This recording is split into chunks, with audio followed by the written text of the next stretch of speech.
When Windows was just a little baby, the ability to connect to it remotely was born. Its mommy and daddy named it Remote Desktop Connection. And now it's time for you to know how to use it. Please subscribe. Click Start and type Remote Desktop. You don't even have to type the whole thing. It just appears here. Click it to open its simple and easy to use interface.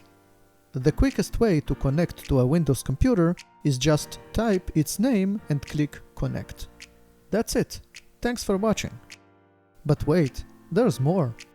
When you click the Show Options button, a new world of settings is revealed.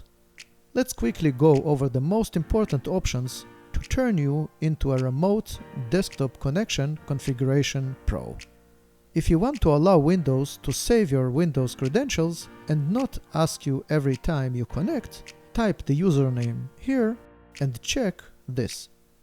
You will need to enter the password only once, and it will be remembered forever. You'll never have to type it ever again.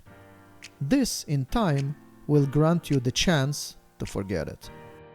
I always use the Save As button to save a shortcut to the specific computer and allow me to use that shortcut to quickly connect.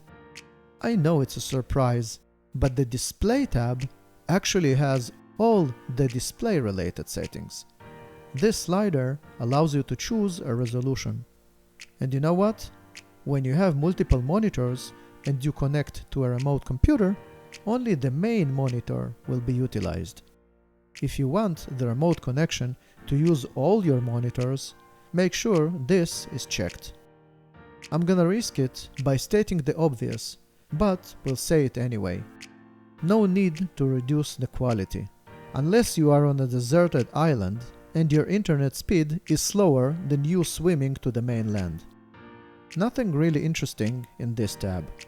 Uncheck this or this if you don't want your local printer or the stuff in your clipboard to be available on the remote computer. Unless you have a really slow connection, there's nothing you need to change here. These settings are only for pros. Since you are not a pro yet, you can skip this tab. The only thing left for you to do is to save the connection with all the settings in a convenient location. Your desktop, for example, would be a good choice. If you ever need to edit any of the settings you just set, right-click the shortcut, click Show More Options and click Edit. Make the changes you need and click Save. All you need to do now is double-click the